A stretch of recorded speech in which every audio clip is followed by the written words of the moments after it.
各位朋友，晚上好。今晚我要告诉你一件事。历史上那位被老百姓当神拜了1800年的孔明先生，其实是个失败者。他打了一辈子的仗，一块北方的土地都没抢到。他保护的国家在他死后没多久就灭亡了。但就是这么一个失败者，他死后的财产曝光，震惊了整个天下。今晚我就来跟各位好好讲讲这个聪明人背后最真实也最无奈的故事。在咱们开始之前，请您先在屏幕下方点个赞，顺便在评论区打上平安顺心4个字。您的支持就是我每天晚上继续陪您的最大动力。各位朋友，咱们先把时间拨到公元234年的秋天。那一年的天气来得特别早，风刀子一样割在脸上，让人冷得浑身发抖。在四川大军最大的那顶帐篷里，没有什么七星灯，没有什么神仙保佑，只有桌上一盏光线微弱的油灯，灯光照在一个瘦得皮包骨的老人家身上。这个老人就是孔明先生。他病得很重了，连坐都快坐不稳，但他还在看着那一堆永远也看不完的公文。帐篷外面隔着一条宽阔的大河，是北方曹家的几万大军，但对面那位带兵的司马懿一点要打过来的意思都没有。他的军队每天窝在营地里，不管四川士兵怎么骂，怎么敲锣打鼓，他就是纹丝不动。有一天，四川这边派了个送信的人过去，司马懿看到这个人，非但没有生气，反而像隔壁的老邻居一样，客客气气地拉着他聊起了家常。他不问军队有多少人，不问武器好不好，那些军事机密他一句都不问。他只笑着问：你们家丞相最近睡得好不好？每天吃多少饭？工作忙不忙？那个送信的人是个老实人，听到这么客气的问候，就一五一十的全说了。他说：我们丞相天还没亮就起来了，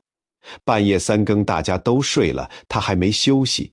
军队里只要是打20个板子以上的惩罚，这种小队长就能决定的事，他全都要亲自过目才放心。至于吃饭，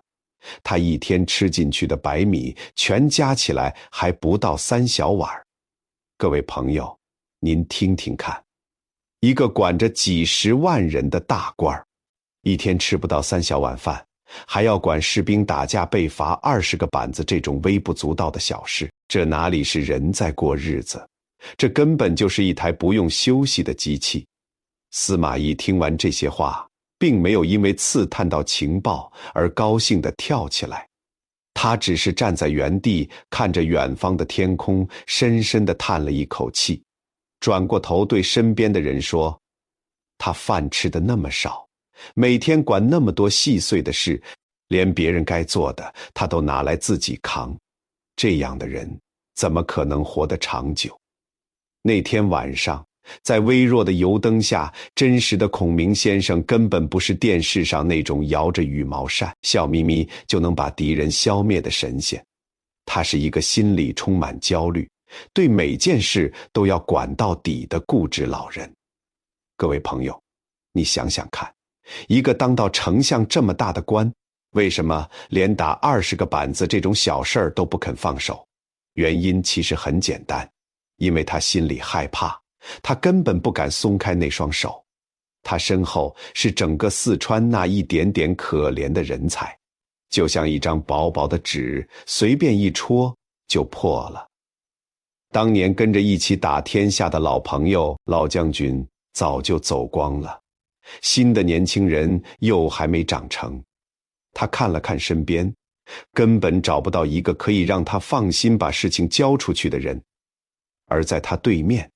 是占领了大半土地、兵强马壮的北方大国。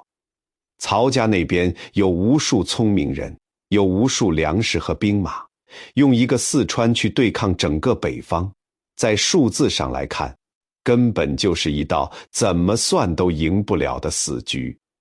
他真正的敌人从来都不是司马懿，而是那个不可能改变的概率。他心里非常清楚，只要他稍微闭上眼睛休息一下，把手松开，下面的人犯一个小错，这个苦苦支撑的国家就会像沙堆一样全部垮掉，一切的努力就全部白费了。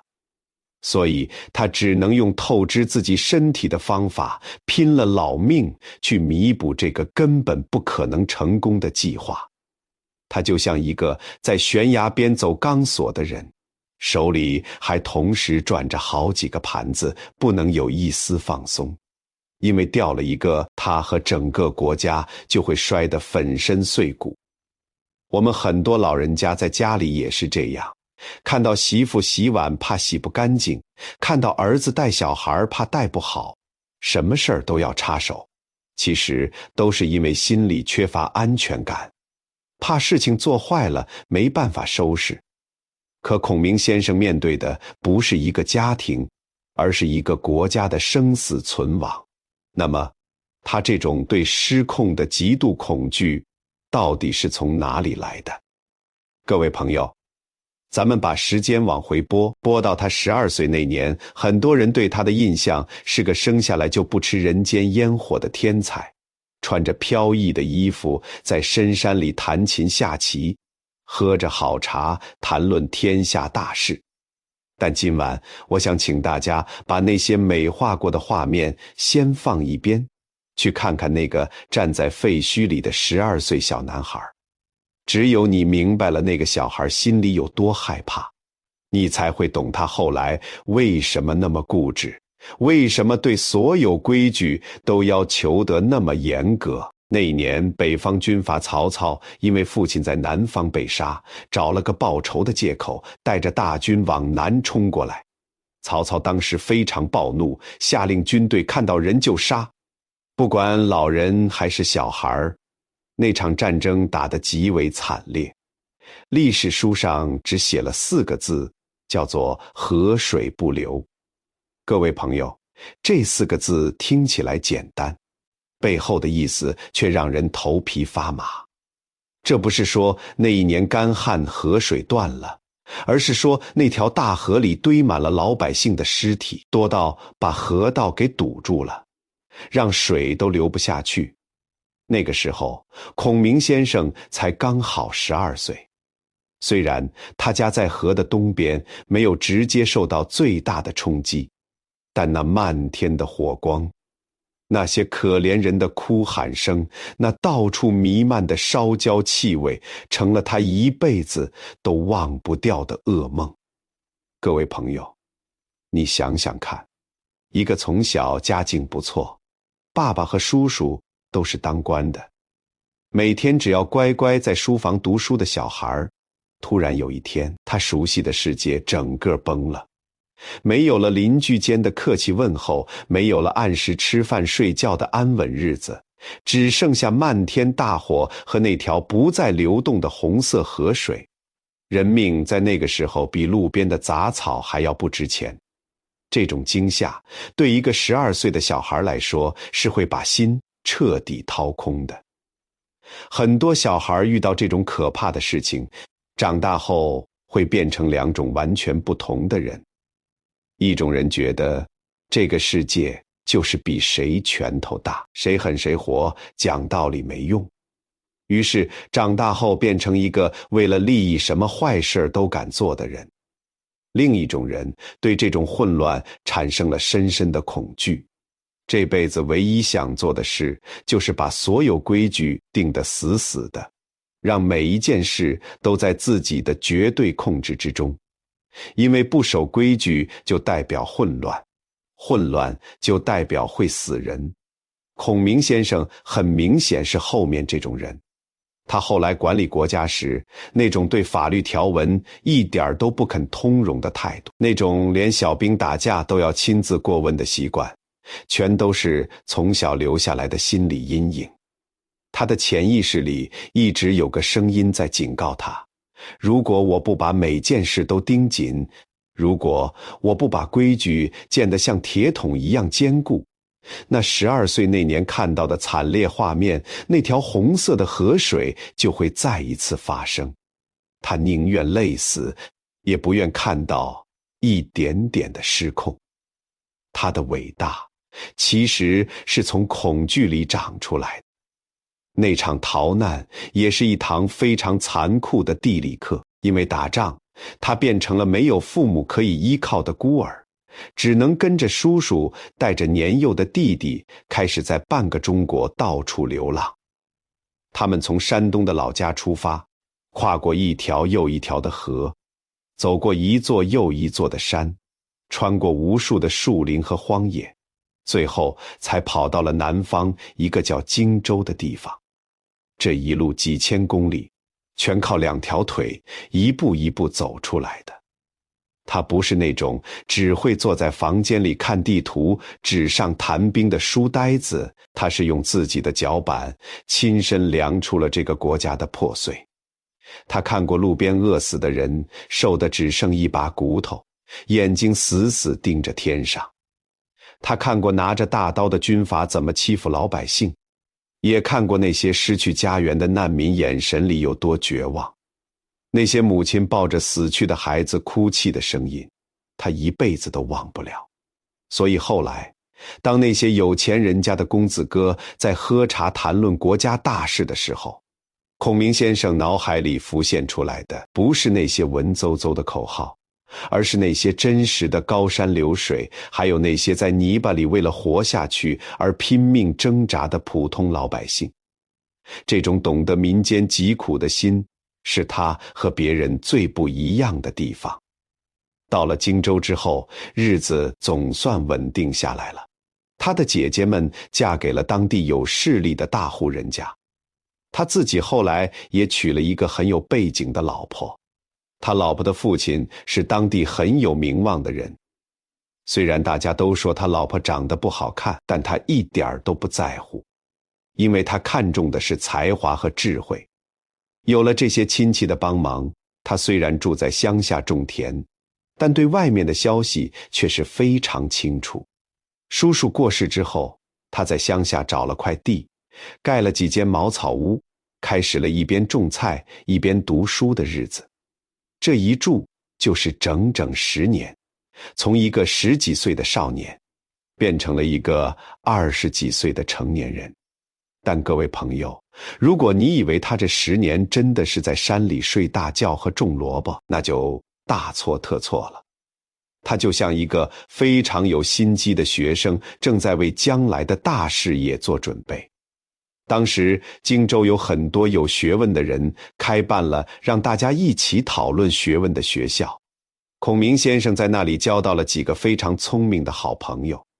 那些朋友读书是把书本上的每个字都背得滚瓜烂熟，遇到不懂的字句，一定要查清楚出处。但孔明先生读书的方法完全不一样。他读书只看大架构和逻辑，从来不死背书。别人在研究圣人讲的这句话到底是什么意思的时候，他在想的是这句话背后的道理。如果要拿来管理国家，应该怎么运作？如果国家的体制坏掉了，要用什么方法才能重新建立起来？他学的不是怎么当一个科长或经理，他学的是怎么当一个大公司的老板，是怎么去拯救一个乱七八糟的世界。他常常在田里一边做事，一边唱着一首非常悲凉的民间歌曲，叫做《梁父吟》。这首歌讲的是一个古代宰相怎么用2颗桃子就把3个厉害的武将害死的故事。各位朋友，你想想看，一个20多岁的年轻人，长得高高帅帅的，每天不去唱流行歌曲，却在田埂上唱这种充满血腥味和算计的老歌。这说明他早就看透了，政治这碗饭是非常残酷的，充满了阴谋和牺牲。更夸张的是，他有时会对朋友说，你们这几个这么用功，以后大概就是去做个市长或县长吧。朋友反问，那你要做什么大官？他只是笑一笑，不说话。其实他心里早就有了答案。他经常把自己比喻成两位古代最厉害的人物，一个是帮国家搞经济改革，让国家变得很有钱的宰相，另一个是带领大军打胜仗，差点把敌国消灭的将军。当他在茅草屋里说出这两个名字的时候，他其实是在向全天下发出一张没有写字的履历表，告诉大家，我不想当一个整天开会的学者，我不想管小地方，我要做的是重新打造一个国家的栋梁，我要改变天下的局势。当时听到这些话的人，大部分都觉得他是不是头脑坏掉了。可是有两个看人非常准的老先生没有笑，他们给了他一个外号，叫做卧龙，意思是说他现在只是趴在水底睡觉，等时机一到，他就会飞上天去做一番大事业。那么既然他有才华，有亲戚帮忙，为什么还要在乡下等10年呢？这就是他最聪明也最骄傲的地方，他不随便出卖自己的才华。北方的曹老板势力最大，到处发广告找人才，可那边聪明的人已经太多了，老员工都是跟着一起打天下的。他跑过去最多当个小职员，根本用不上他那套改变国家的蓝图。东边的孙老板那里也不行，那边都是大家族掌权，一个外地来的穷小子，就算再聪明，也挤不进核心圈子。至于荆州的老板，他一眼就看出那是个没用的人，只会守着1亩3分地，遇到强敌马上投降，跟着他迟早倒大霉。他在等一个几乎不可能出现的机会，他不需要高薪水，不需要舒服的办公室，他需要的是100%的信任，需要一个能把身家性命连同整个国家的未来都完全交给他的人。这种要求在那个乱世里简直是天方夜谭，谁会把命交给一个27岁没上过1天班的年轻人呢？这就好像一个拿着天下第一宝剑的高手，路过的人给他钱，给他官做，他连看都不看一眼，他就是要等那个真正懂得这把剑价值的人，等不到，他宁愿在乡下种一辈子的田。直到公元207年的冬天，一个47岁打了一辈子败仗，身上都是伤疤，连个落脚地方都没有的中年大叔，带着他的2个结拜兄弟，踩着厚厚的白雪往茅草屋走过来。这个人就是刘老板，他当时是个彻头彻尾的失败者，混了大半辈子，头发都白了，地盘没了，士兵跑光了，只能寄住在别人家里看人脸色。而在屋里等他的是一个才27岁，每天睡到太阳晒屁股才起床的年轻人。这真的是一场非常不公平的面试。刘老板好歹是个有头有脸的人物，还是皇家的亲戚，虽然落魄了，名声还是很大的，却在门外冻得像个雪人，恭恭敬敬地站着，不敢敲门，生怕吵醒里面睡觉的人。他的2个弟弟在旁边冻得直发抖，气得像放火烧房子，但刘老板还是耐心地等着。而那个什么都没有的年轻人却在屋子里舒舒服服地睡大觉，翻个身继续做他的美梦。这不只是说刘老板有多少诚意，这其实是一场非常精彩的心理战。孔明先生知道，如果他一看到刘老板来了就马上跑去开门，那他以后在刘老板手下也就只是个普通参谋，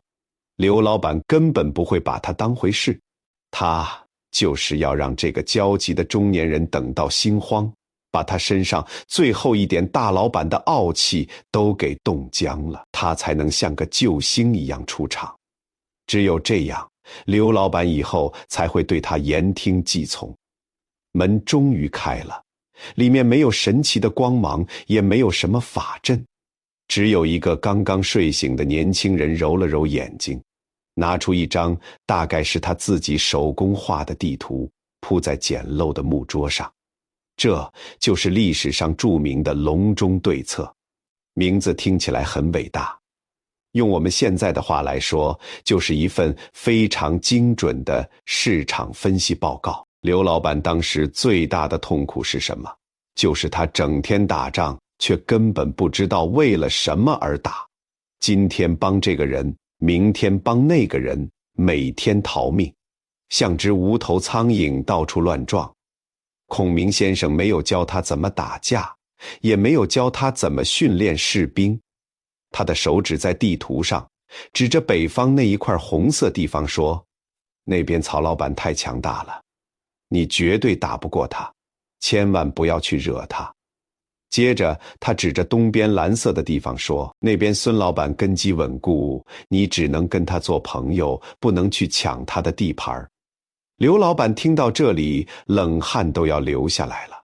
觉得这趟跑来好像是白来了。这个打不过，那个惹不起，北边不行，东边也不行，那要我去跳海吗？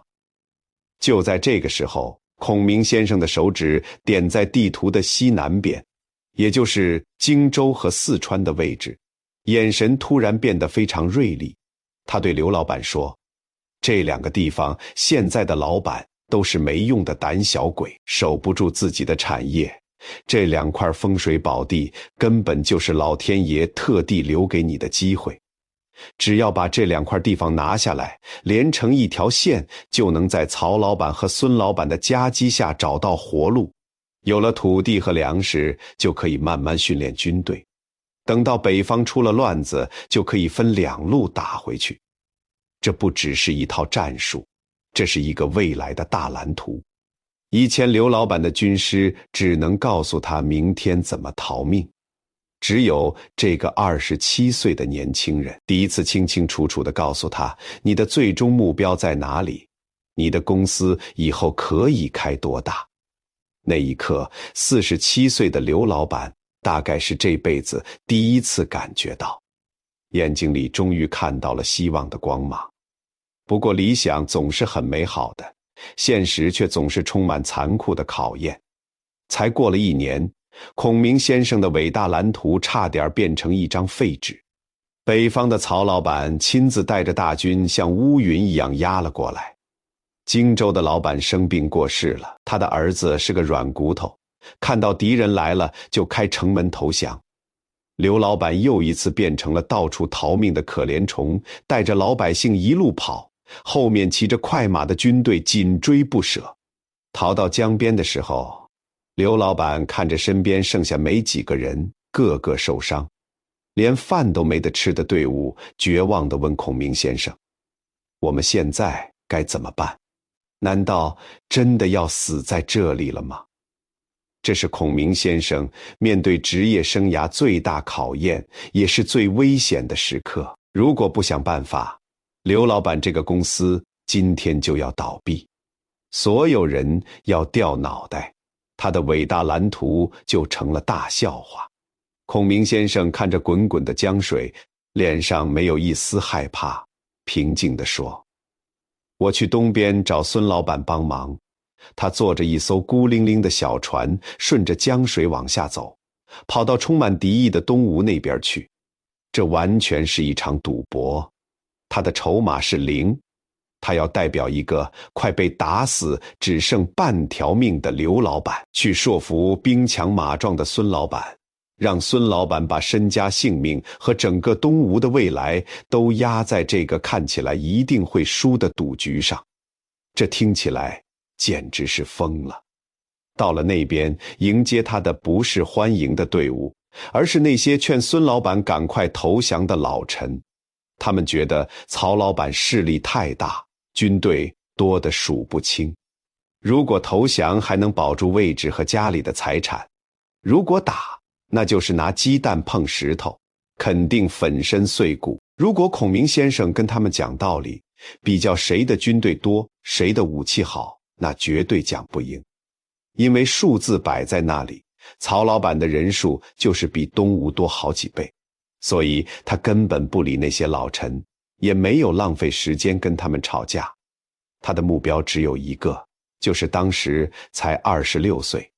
刚接班不久，坐在老板位子上，但心里非常害怕，很怕别人看不起他的年轻孙老板。只要搞定这个人，其他人都不重要。孔明先生见到孙老板，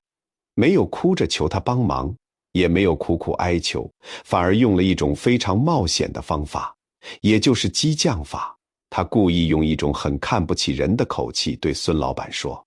如果你觉得你的军队很厉害，打得赢，那你就拿出男子汉的勇气去打。如果你觉得打不赢，害怕了，那你就干脆把手绑起来，跪在地上向曹老板投降算了，这样最省事，也不用天天这么烦恼了。这简直就是在骂人，每一句话都像针一样扎在孙老板的心上。对于一个年轻气盛，一直活在厉害的爸爸和哥哥的阴影下，又很怕别人看不起他的新任老板来说，这种话听了比死还难受。孙老板的脸都气红了，马上反问，既然曹老板那么厉害，那你们家刘老板为什么不投降？孔明先生等的就是这句话，陷阱早就挖好了。他马上把自己的老板捧上天，说刘老板是皇家后代，是天下皆知的大英雄，就算最后打败了，被杀了，那也是老天爷的安排，但他绝对不可能向坏人低头弯腰。这话的潜台词很明显，就是在说我的老板是宁死不屈的硬汉。那你呢？你难道要当个怕死的胆小鬼，连一个到处逃命的人都不如吗？这一招打中了孙老板心里最害怕的地方，他怕的根本不是敌人的大军，他怕的是被天下人嘲笑，怕被人当成没用的败家子，怕丢了祖宗的脸。为了面子和尊严，孙老板猛地站起来，拔出腰间的宝剑，用力砍断了面前桌子的一个角，大声说，谁敢再叫我投降，下场就跟这张桌子一样。两边终于谈成了合作，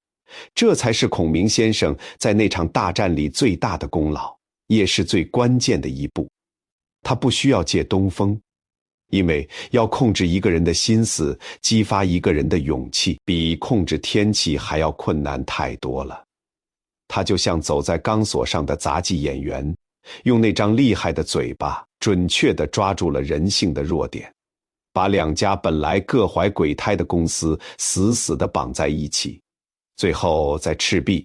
东吴的军队放了一把大火，把曹老板的几千艘大船烧得干干净净。那把烧掉敌人船只的火，是东吴的将领派人去放的。那个把火吹向敌人阵营的风，也是江上到了那个季节本来就会刮的自然风，不是什么人做法借来的。但在那把火烧起来之前，胜负其实在孔明先生踏上那艘小船，看透孙老板内心的那一刻就已经决定了。那场大火烧退了敌人，刘老板终于喘了一口气，一步一步拿到了荆州和四川。那个27岁的年轻人在茅草屋里画在纸上的蓝图，终于变成了真正的土地和城市。刘老板终于不用再逃跑了。时间过得很快，转眼之间，孔明先生也来到了34岁。从这个时候开始，那个在乡下大声唱歌的潇洒年轻人不见了，他变成了中国历史上最辛苦、最孤独也最严格的大管家。他要把一个烂摊子收拾好。他管理四川之后，不是请大家吃饭庆祝，也不是发红包收买人心，而是马上颁布了一套非常严厉的法律，严厉到连刘老板身边最亲近的参谋都看不下去了，跑去求情，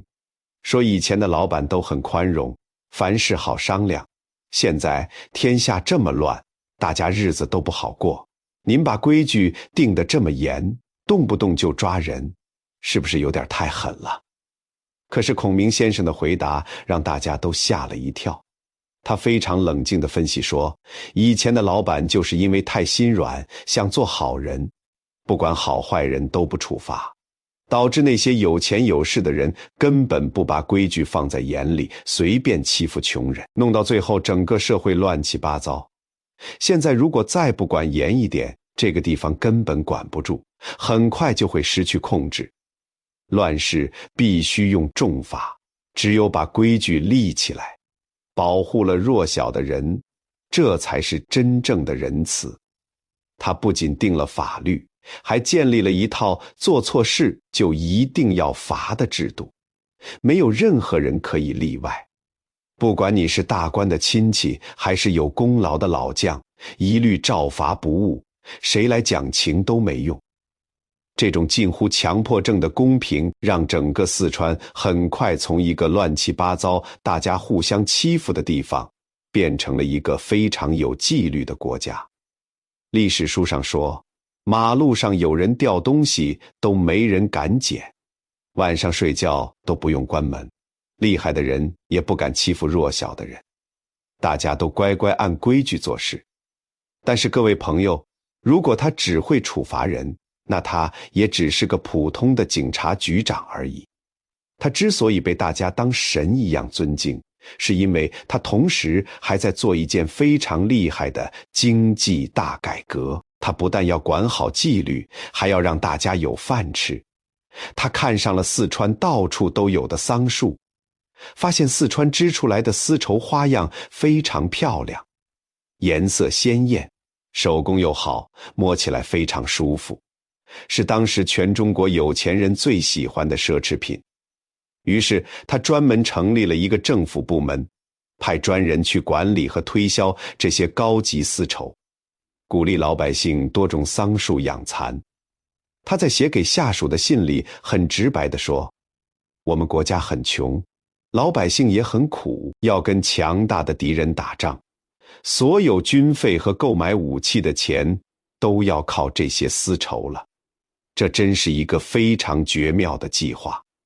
在北方曹老板的首都里，那些大官的老婆们出门参加聚会，身上没穿一件四川出产的最新款丝绸，都会觉得很没面子。他们为了追求流行花掉的金子和银子，就这么流过了国界，流进了四川的口袋，变成了孔明先生手里的军费，最后又变成了四川军队手里的刀枪和弓箭，射向了那些穿着丝绸的女人们的丈夫和儿子。这就是拿敌人的钱来买武器，再去打敌人。在那个大家只知道种田打仗的古代，他已经懂得用做生意的方法来赚外汇了，用贸易战来削弱敌人的经济。四川后来被称为锦官城。这个好听浪漫的名字背后，其实是一个中年大叔为了让国家活下去，不增加老百姓负担，拼命算计的辛酸故事。可是命运总是喜欢在人觉得最顺利的时候开一个大玩笑。到了公元223年的夏天，天气非常闷热，让人心情烦躁。那个当年在大雪中来找他的刘老板，那个跟他一起打拼了16年，把他当亲人一样的老大哥生了重病，快要走了，躺在江边的一座小城里。这是一场把孔明先生这辈子死死锁住，再也无法翻身的道德绑架。那个时候四川的军队才刚刚打了一场大败仗，死了很多厉害的将军，军队损失惨重，仓库里的钱也花光了，整个国家快要破产了。刘老板躺在床上，脸色苍白，呼吸非常微弱，叫帐篷里所有人都出去，连自己的儿子都不留。然后对孔明先生说了一句让他吓出一身冷汗的话。刘老板说，你的才能比对面的曹家老板强10倍，你一定可以把国家管好。如果我的儿子是个有用的人，你就帮他一把；如果他是个扶不起来的阿斗，根本当不好老板，那你就不要管他了，你自己来当这个国家的老板吧。只要你能把天下打下来，这个位置就是你的。各位朋友，千万不要以为这只是老板临终前说的客气话。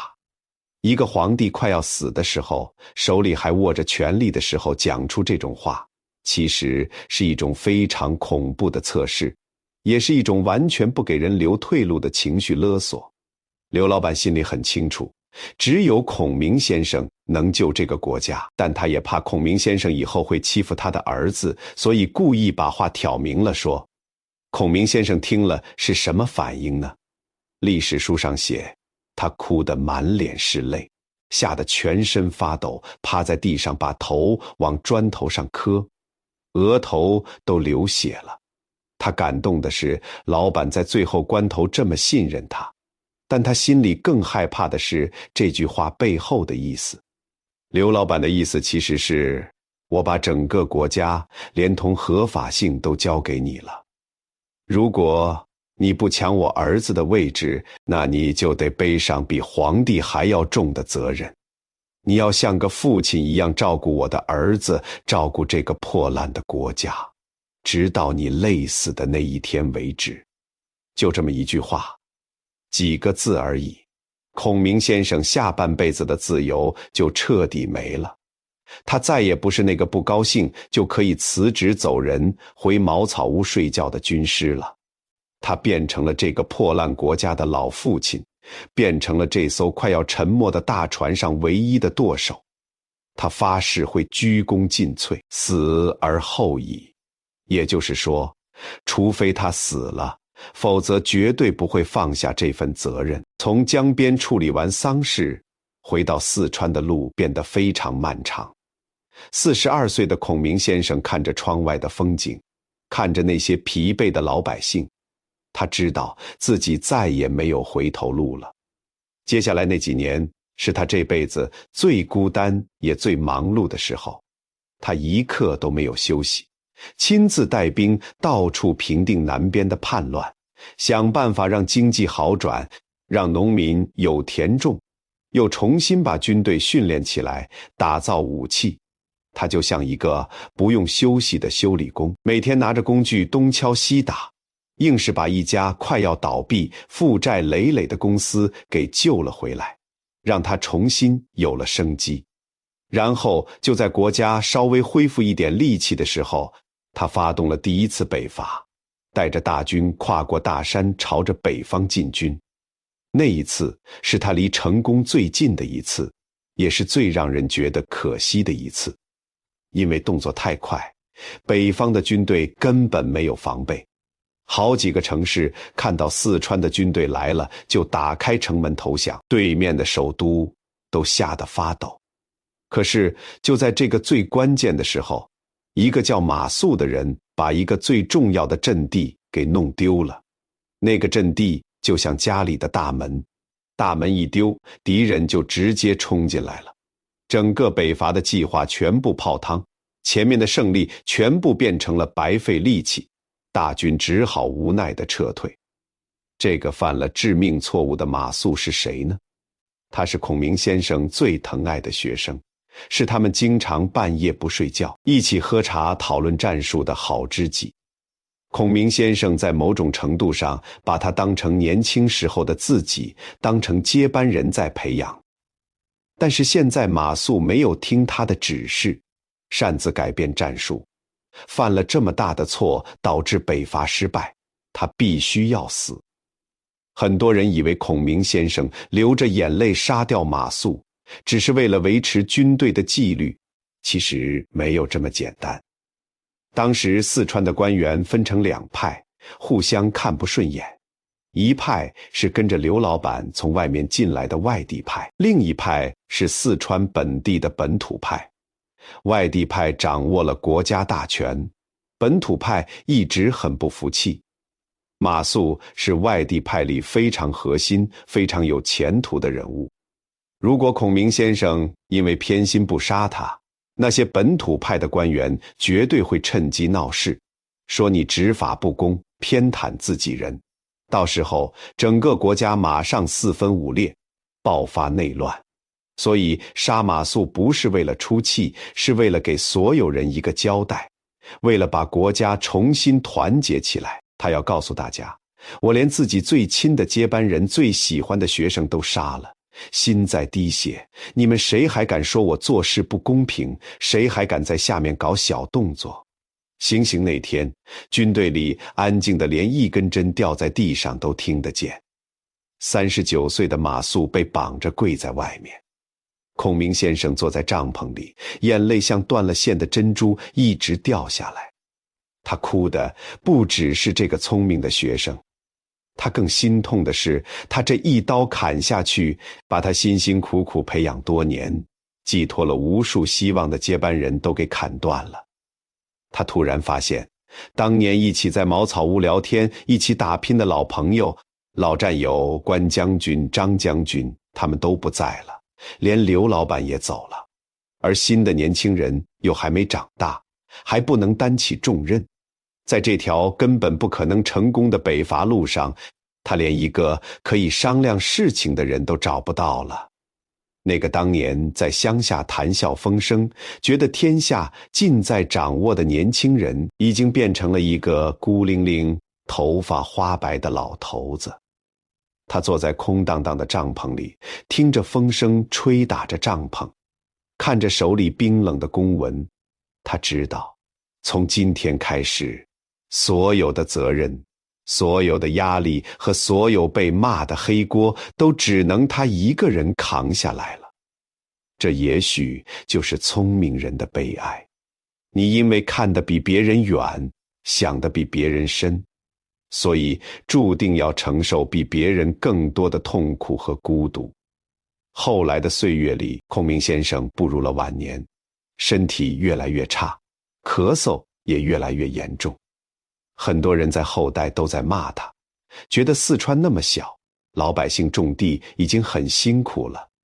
你为什么非要天天想着打仗？为什么不能像东吴的孙老板那样守着大江，大家一起喝喝茶、唱唱歌，过好日子不好吗？但是大家都忽略了一个最现实也最冰冷的问题，那就是人口的数学题，也是孔明先生心里最深沉的绝望。孔明先生每天烦恼的不是什么神奇的兵法，而是两个让他根本睡不着觉的数字。第一个数字是曹家的人口，他们占领了整个北方和中原，土地肥沃，大约有450万人。第二个数字是四川的人口，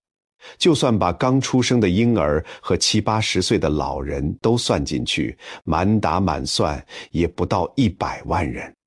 各位朋友，您想想看，这是4倍以上的差距。如果大家都不打仗，乖乖在家里生小孩发展经济，就算四川的官员比北方清廉，赚钱的速度比北方快2倍，可是20年之后，北方光是新出生的小孩在数量上就可以把四川彻底淹没了。时间根本不是四川的朋友，时间是四川最大的敌人。拖得越久，双方的实力差距就越大。孔明先生非常清楚，如果他现在不主动出击，不趁着自己还在军队还有一点战斗力的时候把局势弄乱，制造一点奇迹，那么四川最后一定会被拖死，就像温水煮青蛙，慢慢地被北方吞并。所以他打仗根本不是为了侵略，不是为了满足野心，那是用进攻来换取生存的无奈，是一种绝望的防御。这就像一个体重只有50公斤的瘦子遇到一个200公斤的胖子，如果你站在原地不动，跟他比力气、拼消耗，你一定死得很惨。你唯一的办法就是不停地跳来跳去，想办法打他一拳，找找看有没有那1/1000能把他打倒的机会。所以他一次又一次的北伐，明知不可为而为之。去北方打仗，最大的问题根本不是打架，而是运送粮食。四川的10万大军每天都要吃饭，这些粮食必须从平原用人力推车，推过好几百公里非常危险的山路。那种栈道是修在悬崖边上的，一不小心就会掉进万丈深渊。通常送粮食的人出门带了10斤的米，因为走山路消耗体力，走到前线的时候只剩2斤米了，损耗率高得惊人。可是孔明先生不只懂军事，他还会自己动手发明工具。他在后方的工厂里亲自拿着锯子和木头，蹲在地上画图纸，终于做出了叫做运粮推车的工具。那种车子省力又好推，还能在山路上刹车，大大减轻了运粮的负担。各位朋友，你可以想象一下那个画面，在下着细雨的悬崖栈道上，一眼望不到头的运粮队伍，木头车轮发出的声音在山谷里回荡。那是孔明先生在用他的头脑拼了命，想要战胜那些陡峭的高山。每一粒送到前线的白米都充满了这位老丞相的血汗和无奈。在这些年的战争里，民间最常听到的是空城计的故事，说他打开城门，自己坐在高高的城楼上弹琴，旁边站着2个倒茶的小书童，就把司马懿和他的10万大军给吓跑了。这当然是写小说的人编出来的，历史上根本没有这回事。但这个故事之所以这么多人喜欢听，是因为他很准确地抓住了孔明先生晚年在悬崖边上跳舞的那种极限冷静。真实战场上，他手上的兵力永远比对面少，粮草永远不够，但他就是敢摆出一副我今天要把你全部吃掉的凶狠样子。他知道对面的司马懿生性多疑，凡事都要想很多，所以他就把假装自己很厉害的方法玩到了炉火纯青的地步。好几次，对面的军队明明人很多，可以直接冲过来，却因为害怕草丛里藏了伏兵，眼睁睁地看着四川的军队安全撤退。这哪里是什么法术？这完全是对人性弱点最精准的计算。可是就算你算得再精，终究还是算不过老天爷。到了公元234年的春天，孔明先生发动了他这辈子最后一次，也是规模最大的一次北伐。大军直接开到了5丈原这个地方。这次他下定了决心，叫士兵在河边开始种田，准备自己的粮食，打算跟司马懿打持久战耗到底。可是对面的司马懿用了一个最聪明也最不要脸的方法，那就是绝对不出来打。不管四川的军队在外面怎么骂人，骂得多难听，怎么挑衅，怎么敲锣打鼓，北方的军队就像躲在厚厚的乌龟壳里面一样，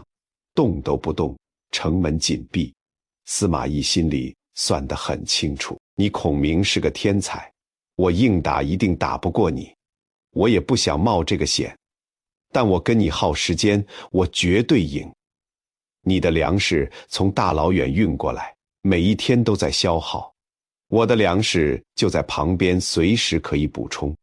更重要的是，你的身体已经快不行了，据说你每天都在咳嗽，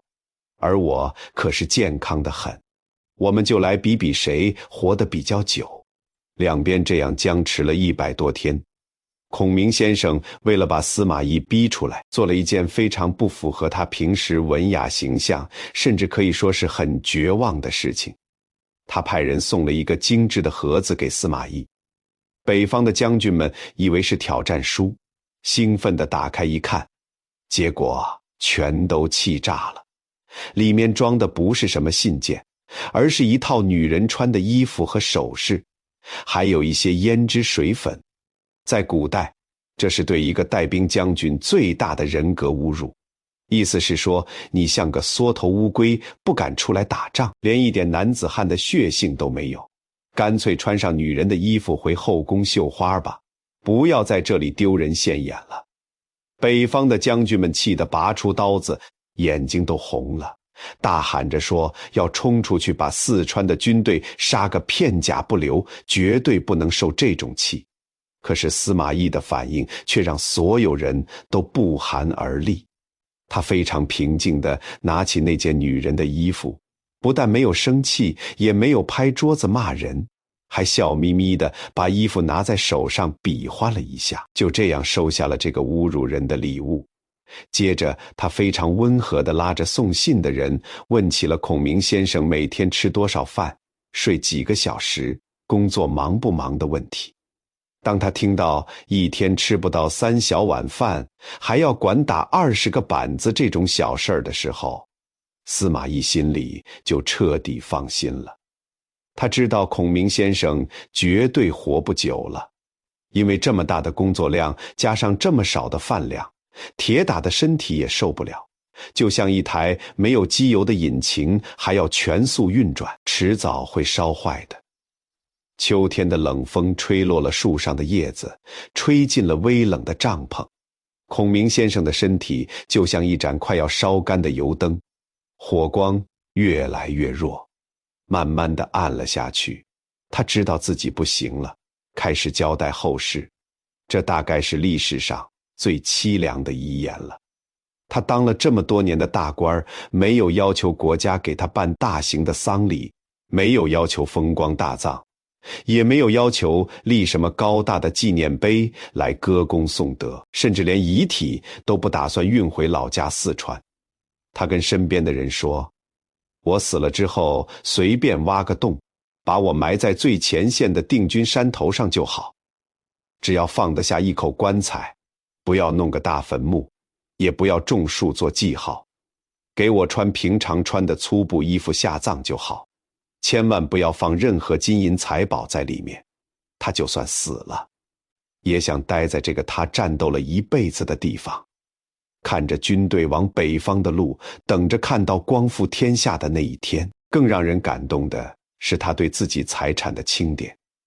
他当了11年的丞相，管着全国的钱财，军费都是从他手上过的，最后留给老婆小孩的只有成都城里800棵普通的桑树，还有10几块贫瘠的田地。除此以外，什么存款和金银珠宝都没有。他真的做到了两袖清风，一尘不染。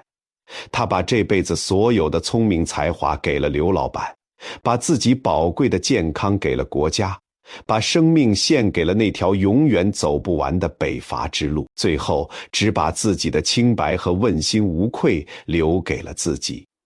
那个秋天的夜晚，那盏在风中摇晃了很久的油灯终于熄灭了，没有什么星星掉下来的奇怪景象，也没有老天爷打雷下雨，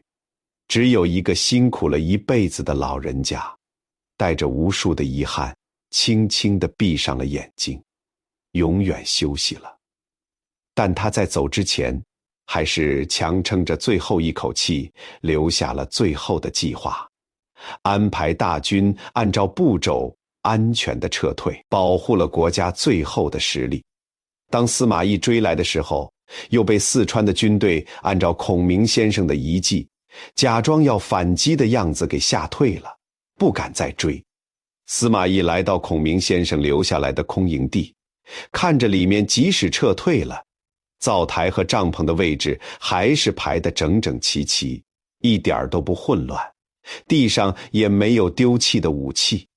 这位打了一辈子交道的敌人站在寒风中沉默了很久很久，最后打从心底佩服地叹了一口气，说他真的是个天下奇才，连撤退都能做到滴水不漏。后来历史的轮子继续无情地往前走，那个穿着女人衣服忍受了极大耻辱的司马懿成了最后的赢家。他的孙子夺取了权力，最终统一了天下。如果光从有没有成功，有没有赚大钱当皇帝这个角度来看，孔明先生这辈子是个彻头彻尾的失败者。他打了一辈子的仗，连一块北方的土地都没抢到。他拼死拼活要保护的国家，在他死后没多久也就灭亡了。他在茅草屋里画的那张大蓝图，最后变成了一张没有用的废纸。按理说历史是非常现实的，早就应该把这个失败者给忘了，去夸奖那些打赢的人才对。但是历史就在这里展现了最温暖的一面。1800年过去了，那个赢了的司马懿，在大家的心里一直是个阴险狡猾，为了权力不择手段的坏人，没有人愿意去祭拜他。而那个失败的孔明先生呢，在四川的纪念庙里，香火一直都没有断过，每天都有无数的老百姓带着鲜花和水果去拜他。大家都记得他的好，记得他为了老百姓鞠躬尽瘁的样子，大家把他当成神仙一样看待，把他的故事写成戏曲，到处在舞台上唱。连著名的大诗人杜甫都为了他写诗，流下感动的眼泪。为什么呢？各位朋友，为什么我们中国人这么喜欢一个失败者，甚至比喜欢皇帝还要喜欢他？这也许是因为在我们的骨子里面有一种比赚大钱、拿第一名还要高尚的观念。司马懿代表的是残酷的现实，他用行动告诉我们，为了赢可以不要脸，可以不择手段，只要最后的结果好就好。这种想法虽然很实在，很多现代人也都在用，可是听了让人心里发寒，觉得这个世界冷冰冰的，而孔明先生代表的是一种理想，是一种人性的光辉。他用他的一辈子告诉我们，在这个到处都是算计，到处都是为了利益低头的社会里面，还有一种生活态度，